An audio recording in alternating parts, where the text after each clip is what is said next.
संघर्ष किए, प्रथम विश्व युद्ध, द्वितीय विश्व युद्ध, उसके बाद जो है 62 की लड़ाई, 65 की लड़ाई, 71 की लड़ाई, 1999 की लड़ाई, और उस बीच में जितने महामारी एक दो आए थे उसके बाद भी संघर्ष किए। एक कोरोना आया है, हम लोग सड़क पर आ गए हैं। सोचिए, अच्छे अच्छे व्यवसाय कितना दिन हुआ बंद है भाई, मारकाट तो नहीं शुरू हुई, लूटा तो नहीं गया किसी को, लेकिन हमारी क्या स्थिति है, सोचने वाली बात है। और हमारे पूर्वज की क्या स्थिति थी, पता चलता था वो कुतुबुद्दीन ऐबक आया है, लूट के ले गया, फिर हम 100 साल बाद खड़े हो गए, फिर हम 10 साल बाद खड़े हो गए। हमारे पूर्वजों की मनोदशा कितनी अच्छी रही होगी, कितनी पावरफुल रही होगी कि तैमूर लंगाया, हमला किया, लेकिन वो पहुंचते पहुंचे हमारे पूर्वज उसको इतना मारे कि वो पहुंचते पहुंचे मर गया, उसकी लाश अपने घर गई। ऐसे सिकंदर की भी लाश गई है। इतने महान, इतने पराक्रमशाली हमारे पूर्वज थे।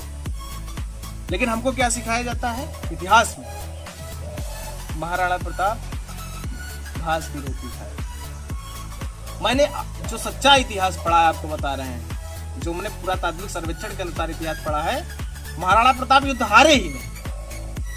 संघर्ष चलता था, जैसे ये गांव है, कभी अकबर की सेना की कब्जा तो कभी महाराणा प्रताप की सेना की कब्जा। महाराणा प्रताप युद्ध हारे ही नहीं। जो छत्रपति शिवाजी महाराज औरंगजेब को, उस मुगल सेना को महाराष्ट्र में दौड़ा दौड़ा के मारे, उनको क्या पढ़ाया जाता है, पहाड़ी चूहा थे। शिवाजी महाराज पहाड़ी चूहा थे। पहाड़ी चूहा कभी लड़ सकता है क्या, सोचने वाली बात है, लड़ सकता है पहाड़ी चूहा? लेकिन ऐसा इसलिए कि जो ये समाज है, आप समझिएगा, इस्लाम भी इस देश पर शासन करना चाहता है, ईसाई भी इस देश पर शासन करना चाहता है, और जो ईश्वर को नहीं मानते वामपंथी, वो भी इस देश पर शासन करना चाहते हैं। लेकिन जो इस देश के बहुसंख्यक आबादी है, जो इस देश के मूल निवासी हैं, कभी उनके मन में ये विचार आया कि भारत भी हिंदू राष्ट्र होना चाहिए? कभी विचार आया मन में? अगर आज भारत हिंदू राष्ट्र होता, ये भारत की बहुसंख्यक आबादी जागरूक होती, तो 8 करोड़ बांग्लादेशी यहाँ के बस सकते, 8 करोड़ बांग्लादेशी यहाँ के बस जाते, या किसी ओवैसी की हिम्मत होती राम के ऊपर प्रश्न चिन्ह खड़े करने की, या किसी नेता की ये हिम्मत होती कलावा काट दिया जाए, तिलक चंदन मत लगाओ।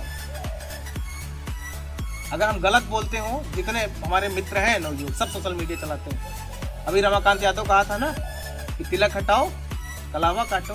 तुम सिखाओगे हमें धर्म, हम कैसे जीवन जिए, हम अपनी संस्कृति का पालन कैसे करें, ये नेता हमको सिखाएंगे?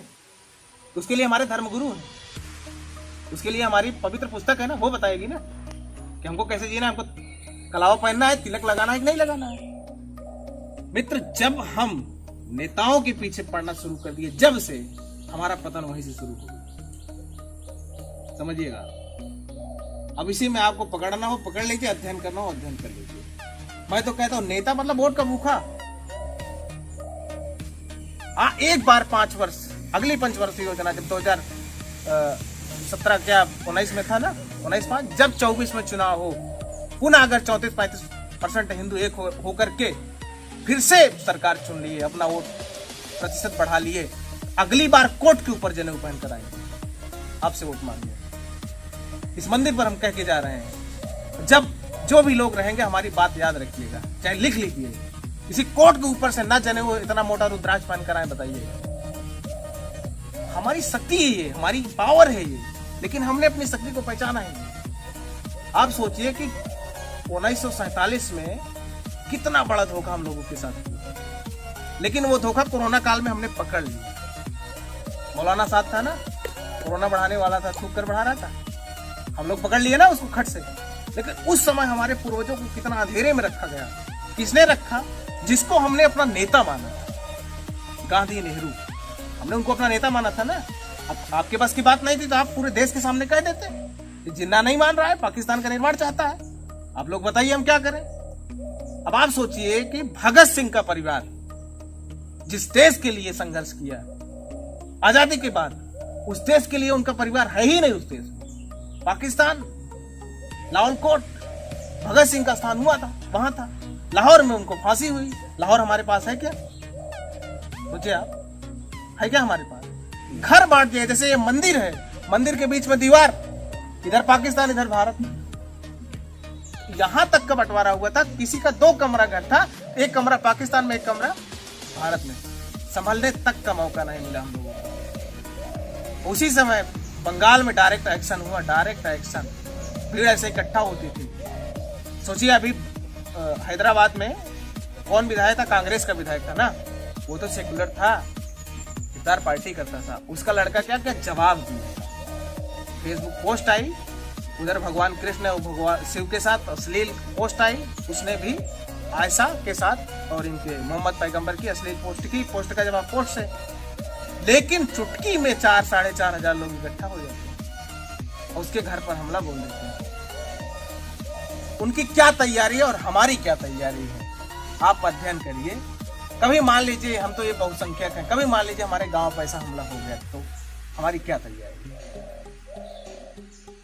पुलिस कब आती है, वो तो विधायक था ना, फोन करता तो पीएसी आ जाती। लेकिन पीएसी और पुलिस के आने तक उसके क्या हुआ, 200 से 250 गाड़ियां जला दी गई। अब सारी गाड़ियां विधायक की तो थी नहीं, सारी गाड़ियां विधायक की थी नहीं। अगर वहीं जितने लोगों की गाड़ियां जलाई जा रही थी, उन लोगों के पास हथियार होता, अपने छत पर से खड़े होकर के वार करते, तब भीड़ की हिम्मत थी गाड़ी जलाने की? बताइए आप लोग, अध्ययन करिए। हिम्मत थी जलाने की? सिर्फ छत पर से खड़े होकर के गर्म पानी अगर फेंक दिए होते तब, या गर्म तेल फेंक दिए होते तब।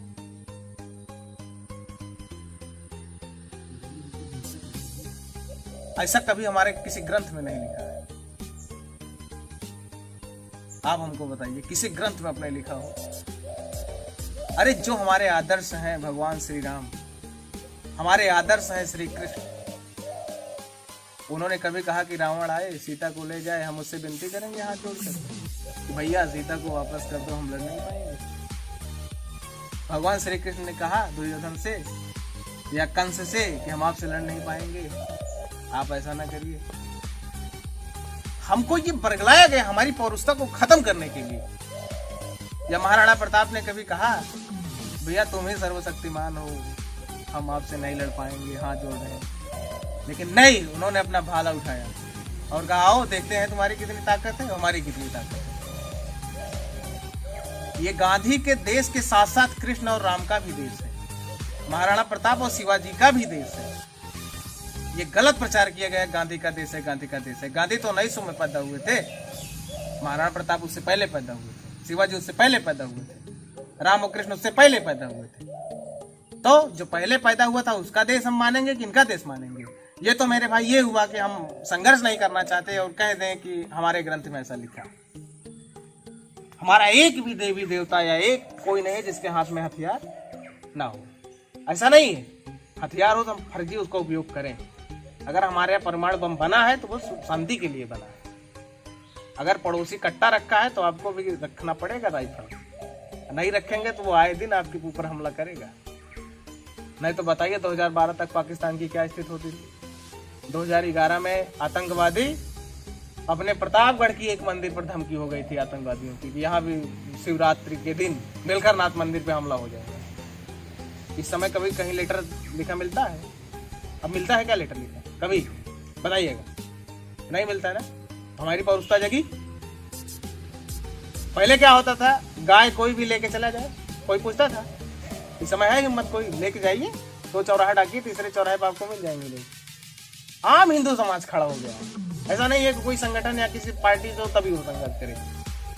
पहले क्या होता था, कोई भी मुस्लिम आता था लड़की को भगा ले जाता था, कोई संघर्ष नहीं, कोई एफआईआर नहीं। हम लोग आपस में गाली दे करके हाथ रगड़ के मल जाते थे कि यार उसकी गलती है, उसने कुछ नहीं किया। लेकिन आज क्या स्थिति, मैं आपको बता रहा हूँ, आप रजिस्ट्रार ऑफिस के यहाँ जाके कोई हिंदू लड़की मुस्लिम लड़का हो वो एप्लीकेशन नहीं दे सकता। हम लोग इतना जो है दबाव बना दिए हैं वहां पर, अपना बजरंग दल इतना दबाव बना दिया है वो याचिका लेंगे ही नहीं। आप सोचिएगा, ऐसी पौरुषता हमारे अंदर आई भाई साहब। पहले क्या होता था कि हम अमरनाथ यात्रा नहीं होने देंगे, भेजिए आप जत्था, देखते हैं अमरनाथ यात्रा कैसे होती है। लेकिन आज किसी की हिम्मत है कि अमरनाथ यात्रा रोकते? जिस लाल चौक पर तिरंगा नहीं फहराया जाता था, लाल चौक पर, आज वहां तिरंगा फहराया जा रहा है। जब लाल चौक पर तिरंगा फहराया जा रहा है तो लाहौर में भी तिरंगा फहराया जा सकता है। लेकिन उस तरीके की मनोदशा हमको बनानी पड़ेगी हम लोगों को। इसलिए आवश्यकता है कि हम जातिवाद, क्षेत्रवाद, प्रांतवाद, भाषावाद से ऊपर उठ करके ये राष्ट्र, ये सनातन संस्कृति हमारी सर्वभूमि है, सर्वशक्तिमान है। हम जिस दिन मानेंगे उस दिन अमेरिका ही नहीं पूरा विश्व गायत्री मंत्र का जाप करेगा, ये निश्चित है। आप लोग देख रहे हैं। इन्हीं बातों के साथ हम अपनी वाणी विराम देते हैं। जय श्री राम। जय श्री राम। अब किसी भैया को कुछ